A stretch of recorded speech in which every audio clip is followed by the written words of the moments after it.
Good morning, dear students. I am glad to see you at my lesson. Today, we will speak about the famous Kazakh poet Abaya's poem, "You shouldn't want your knowledge while you are still untaught." Today's lesson's learning objectives deduce meaning from context in unsupported extent and talk on a wide range of general and curricular topics, including talk on a limited range of unfamiliar topics. Also, today you understand main points in extended text on a range of unfamiliar, general, and curricular topics. And you use independently appropriate layout at text level on a range of general and curricular topics. What do you think about poems? Is the poem an effective way of expressing feelings, and why? How much do you know about Abaya's poems? How much do you know about Abaya's poems?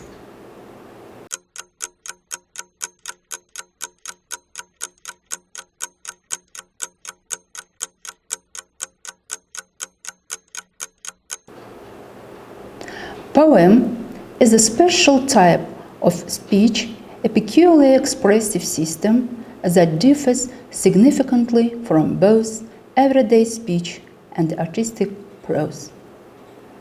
Poetic speech has several characteristics. Rhythm and rhyme have a special role in organization of poetic speech. Poetic speech is emotionally colored speech. In poem, the poet often expresses his feelings, his experiences caused by the pictures of nature. The same picture of nature in different poets can cause different feelings, and the poem gets different emotional coloring: joy, sadness, anxiety, etc. We have met Abaya's poetry in childhood and grown up with it. Also, you know a lot of interesting facts about his life. You have been familiar with this poem since primary school. The idea is to encourage young people to work productively, to get science and education, to preach noble qualities. Poetic works are divided into epic, lyrical, and dramatic. Abaya is also characterized by the presence of a plot and the images of experiences, feelings of a person. Experiences in his poems can be conditioned by pictures of nature, social phenomena, philosophical reflections about the essence of the world and life. The poem is about awakening the human heart and calling for science and knowledge. Through this poem, the poet invites you to bright life, not only youth. The desire for knowledge and the constant development have been relevant at all times. This is exactly what the great thinker of the steppe, Abaya, called for in his work. You shouldn't want your knowledge while you are still untaught, nor bask in rapturous bliss while you are immature, nor boast of matchless skill at childish games and sport, for things that easy come were never yet secure. 5 things in life there are that you should shun and ban. 5 other things there are that you should strive to gain. If you have made your aim to be a worthy man, and know, if you try hard, your goals we will attain. Now, students, read the poem once silently, then read it aloud in pairs and try to guess the meaning of the words in bold types.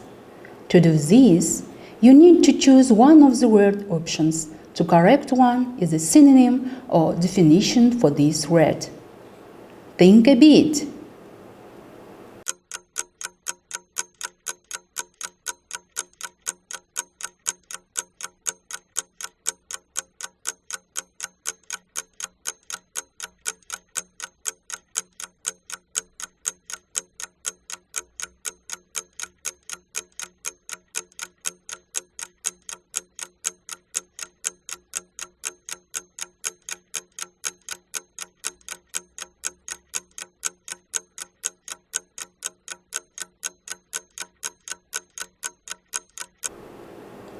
Let's check.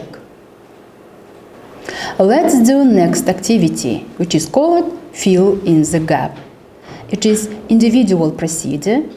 In order to do it, you should listen to the next part of the poem and fill in the missing words on the sheet of paper given to you. The aim of this task is to practice new words and phrases as well as enjoy good poetry. Look to the future, whatever you do, bragging and slander, adieux lies, foul dissipation, laziness too. These are 5 things a man should despise. Now about virtues my verses shall tell, work and persistence, study profound, true moderation, goodness as well. These are the 5 best friends to be found. All that is evil, abhor and reject. On evil examples your back you should turn. All things of goodness, love and respect, from things that ennoble your spirit should learn.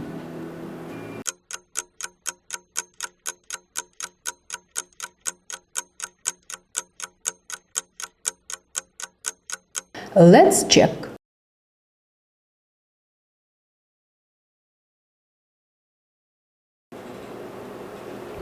How would you describe this part of the poem in your own words?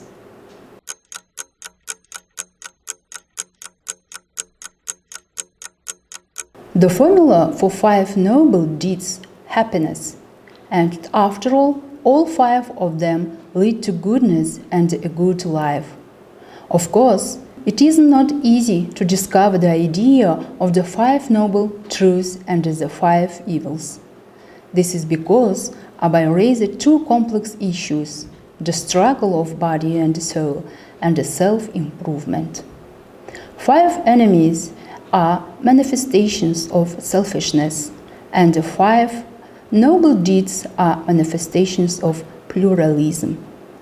The struggle of soul and the body is an eternal struggle that passes not only in public life, but through the heart of every person.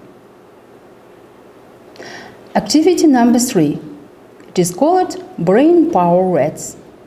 This is a vocabulary activity that takes a little time but really helps to understand the words above the surface level of understanding. Guys, in groups, review sections of the poem. After identifying words, use context clues to suggest what the words might mean.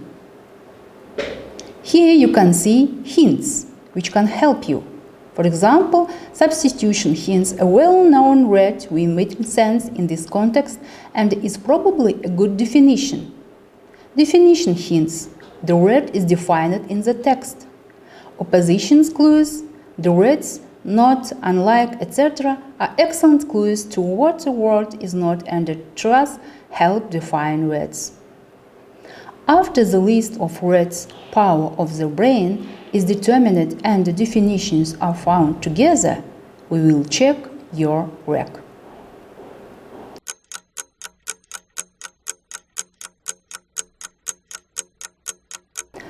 One of the effective techniques that provides an activity-based approach to learning at this stage of reflection is think-wine. Think-wine, from the English way of thought, has a certain scheme according to which we reveal the essence of the concept definition. Think-wine, this is creative work which has a short form of a poem consisting of 5 non-rhymed lines. It is written according to certain rules. The first line, one noun expressing today's main theme of think-wine. On the second line, you should write 2 adjectives expressing the main idea. On the third line, 3 verbs describing actions within the topics. Also, you should write a phrase that carries a certain meaning on the fourth line. And the last one, it is conclusion in the form of noun. association with the first read.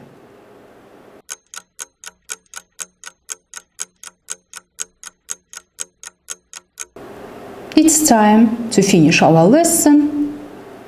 Thank you very much for your active participation. See you soon. Goodbye.